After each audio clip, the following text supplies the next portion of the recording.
Y a-t-il des invariants dans notre histoire, dans l'histoire de l'humanité? Est-ce que l'équilibre et la recherche de l'équilibre est un invariant et qu'il a toujours été présent? Je me suis posé la question en considérant ce qui me paraît être les deux forces centrales qui font l'histoire et qui ont fait ce que nous sommes.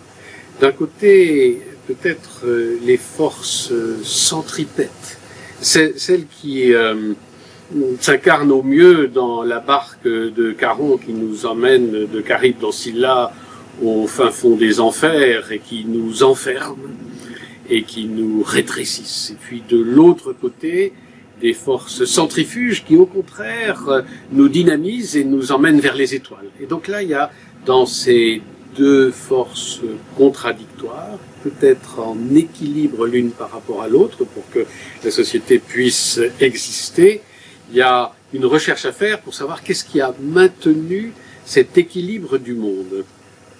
Alors la mythologie est peut-être une façon de réfléchir à ces éléments-là, surtout quand on considère que la mythologie c'est notre histoire à nous et que nous en sommes tous d'une façon ou d'une autre les héros agissants, présents au monde. Seulement pour que tout cela fonctionne, c'est pas le commun des mortels qui peut toujours s'en occuper, mais c'est peut-être des personnages que l'on va retrouver dans la mythologie, et en particulier un personnage assez fascinant et qui est nommé le fripon divin.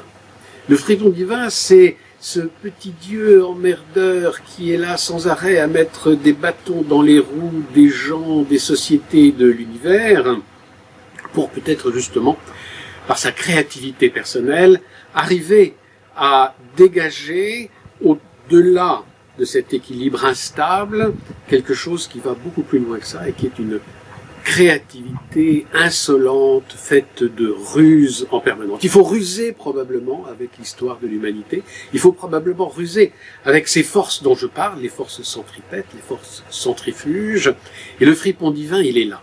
Le fripon divin, il a été étudié par les plus grands anthropologues, on le retrouve dans toutes les mythologies du monde entier, c'est aussi bien Hermès, c'est aussi bien Ulysse, c'est le dieu Loki, le dieu scandinave, méchant entre les méchants, ce beau gosse insupportable, c'est Till Eulenspiegel dans la Renaissance dans les Flandres, c'est Maître Renard, bien sûr. Bref, c'est les gens porteurs de ruse. Cette notion de ruse me paraît être la meilleure promesse de s'en tirer dans un monde qui en prend plein les yeux en permanence, qui a l'air d'être en souffrance permanente, mais qui, à travers cet élément-là, peut trouver des solutions. Or, qui est aujourd'hui le fripon divin, sinon l'artiste?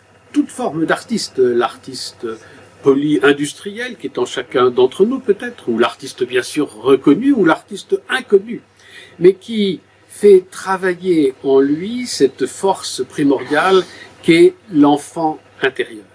L'enfant intérieur en lui-même, l'enfant intérieur de l'humanité, c'est ce fripon, il s'appelle bien fripon parce que justement c'est une figure qui est difficile à cerner, c'est le bouffon.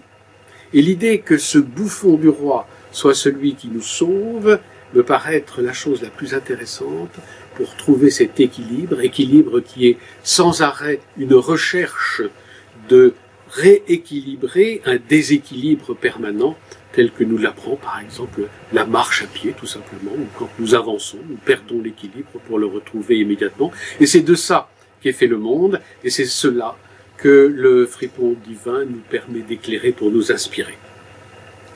C'était une promesse friponne pour le futur.